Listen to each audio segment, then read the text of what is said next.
Today I'm showing you how I set up my meal train during my pregnancy so we could have optimal support after bringing baby home. My name is Sophie. I'm a pelvic health physiotherapist specialized in maternity care, and through my online coaching program, I support moms to be from all over the world to prepare their pelvis for an easy delivery and postpartum recovery. So if that's something you're into, I invite you to apply on a free discovery call with me in the description below so we can see if we're a fit to work together. One thing that made a huge difference for us after bringing baby home was to have a meal train in place.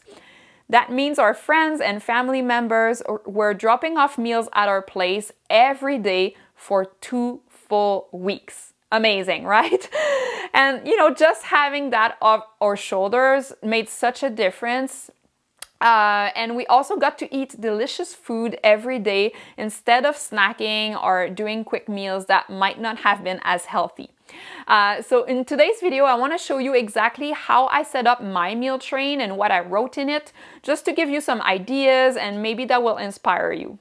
All right, so I'm gonna take you to mealtrain.com. And it's super easy, like I said. So you're gonna click on Get Started, it's free.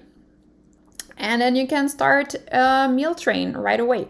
So you can write Vilnum family, I'm gonna use this email. And then you write your address, where you live, the preferred delivery time, and a contact phone. And then you select the dates for your meal train. So you can select something temporary because you're pregnant, you don't know when you're going to give birth and when you're going to be out of the birth center or the hospital. So say if you were due on November 14th, you could set it up temporarily for, let's put 2 weeks. There we go. 1, 2, actually that's a little more than 2 weeks, but that doesn't matter because this is something you're going to update later once you know when you've delivered. And then here you're gonna write how many adults in the house. So say you're 2 adults, maybe you have a toddler, or maybe it's your first baby, so you're gonna write 0 here. And then favorite meals or restaurants, you can write something there or not, you can just leave it open. Least favorite meals. I think allergies or dietary restrictions is most important because you don't want to be looking like too picky either unless it's something you really don't like. Like I really don't like cinnamon in my desserts, so I wrote that in my meal train. And allergies, if you are allergic to shrimps or you're celiac or whatever. And additional special instructions. So I'm gonna take you to my meal train, what we wrote, just to give you some inspiration. So I like as the name of the meal train being like meal train for parent 1, parent 2, and baby's name. This way when people share it to other people, or maybe some people might share it on their Facebook page or something like that, it's clear who it is for.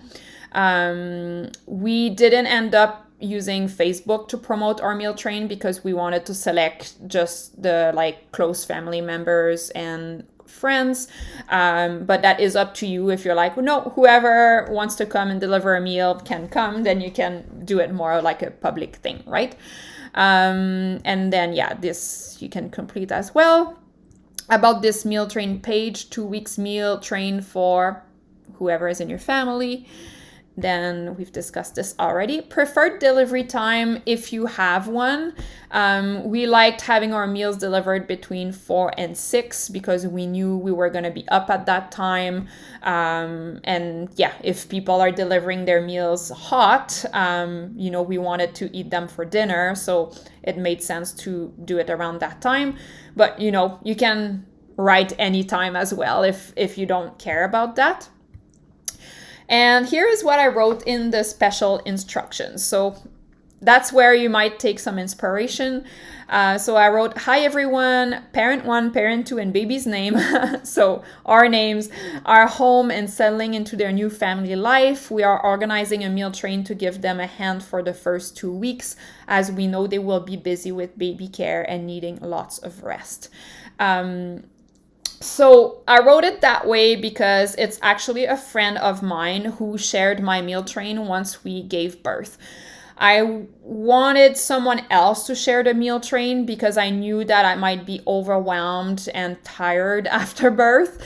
And I just didn't want to take care of the meal train myself. So I wrote all the details beforehand. And what I did is I provided my friend with a list of emails with all the people we wanted to invite for our meal train.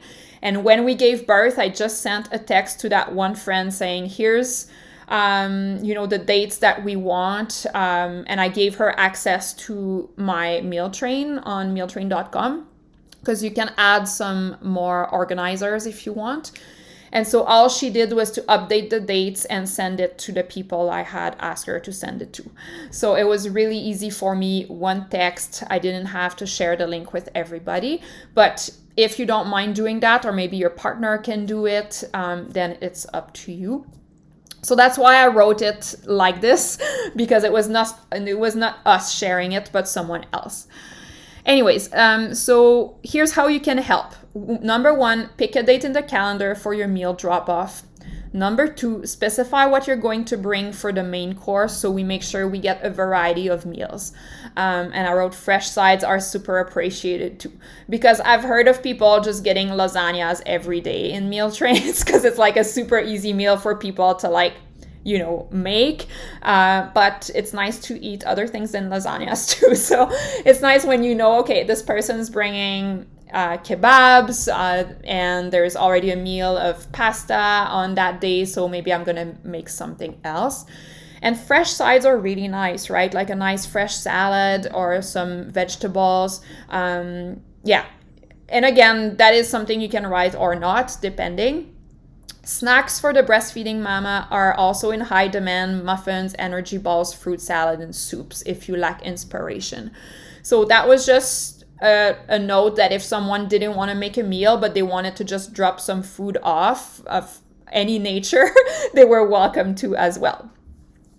No time to cook, pick up some sushis, pizza, doner, poutine, or burgers from a restaurant. If you're not sure what to bring, you can always text parent's name, parent's number, and ask.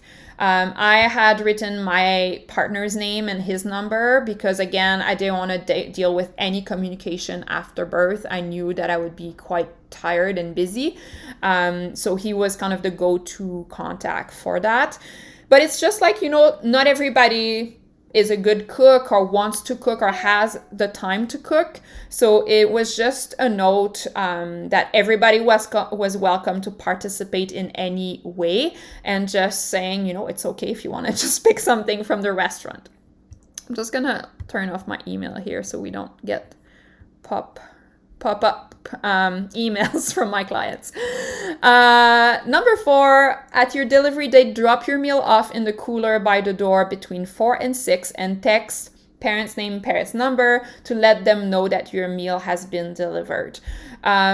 So we wanted for people to drop it off in the cooler because we wanted to avoid all the communication with everybody every day being like, hey, is it okay if I come by 5? And then they come at 5 and you're out at the pharmacy and then you've missed them and they don't know where to put the meal. And so, just think of yourself as if you had only 4 hours of sleep, what would be the easiest for you? Is it, for people to drop off the meal somewhere where it's like, if you're there, perfect, you can have a short visit, but if you're not, then there's another place. For us, we kind of wanted to nest for the first 2 weeks and have our space and just rest and be as a family. And we did have a few short visits with friends, but that was not our priority. So that's why we did it that way. But I know some families who are social bugs and they love having as many people as possible and so they can meet with baby even if they're tired. So if you think that might be what you might need, then feel free to do it differently, right? You can say, hey, text us before you come and we'll just make sure that we're there to meet with you or something like that, right? So everybody has different needs, so just kind of try to anticipate that part. And then I made a note about visits. So at this time, the new family needs lots of rest and is not quite ready to receive visitors. If we are feeling up that day, and know that you're coming by, they may reach out to you and ask if you would like to stop for a short visit. So that was nice because it was leaving it to us to decide if we wanted a visit or not. Whereas if you have people coming over to drop their meal off, there's no cooler by the door, you kind of have to visit, right? It puts pressure every day for you to have people at home, and that might not be what you want. Maybe some days you would just like to be in pajamas and, in bed all day. And, like baby might be fussy. There might be stuff going on with breastfeeding. You might not want to have friends over when you are trying to figure out how to breastfeed. So we didn't know, right? So we kind of wanted to give ourselves the freedom to decide if we wanted visitors or not. You can also write something about the doorbell, or maybe that's something you want to put by the doorbell to avoid ringing the doorbell when they're coming, because sometimes baby is sleeping, and that, like, if you have a dog barking every time the doorbell rings, you might want to avoid that, right? So you can put a note here to avoid using the doorbell, or you can put it just by the doorbell to make sure people remember. And another little thing that I would strongly encourage you to write that we did not do was to encourage people to deliver their meals in containers that they don't need back. This way it will be really easy for you. You won't have to keep track of everybody's dish. Oh, this one is like Mary's dish and this one is this other person's dish.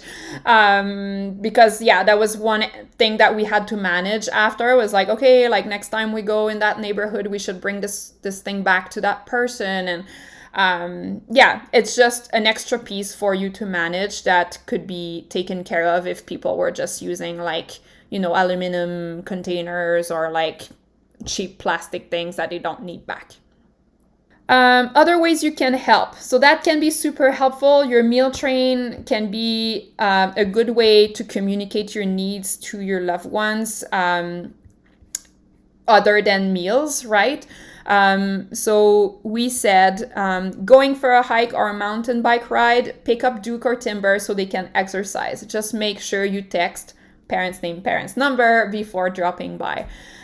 So this is something super easy. People constantly want to help, but they don't know how. And if they are not parents themselves, or maybe it's been a long time that they've had babies, they don't necessarily know how to support you in what you need. So giving them ideas of how to support you, right? Taking the dogs for a walk is an easy thing. We have lots of friends in our neighborhood who go for walks every day anyways, so why not picking up the dog, right?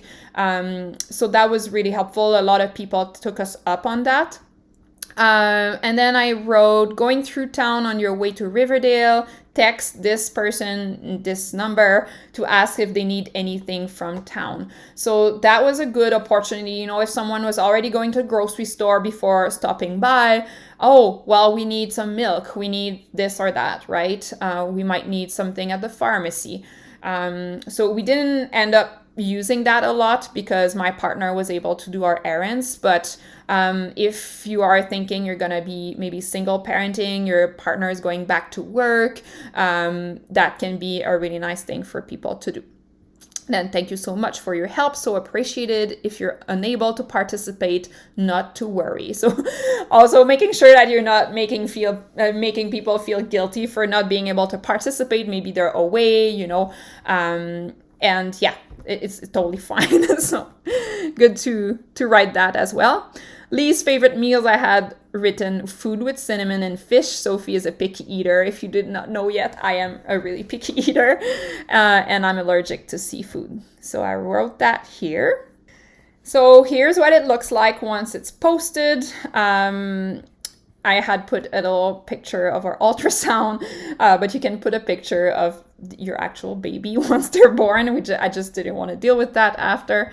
So you're gonna have, your dates here. And here I just wanted to mention that you can put updates as your meal train is going, and everybody will receive your update. So we had just written a little thank you note with a picture of us eating one of the meals that someone had delivered, and just thanking people for all the great food. But if you had like adjustment notes too to write, like, we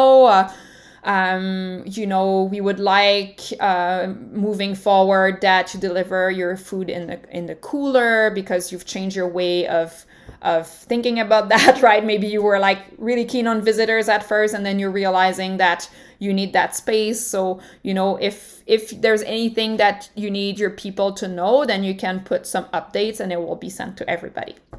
If you're planning on setting up a meal train, leave me a comment below with your favorite food emoji.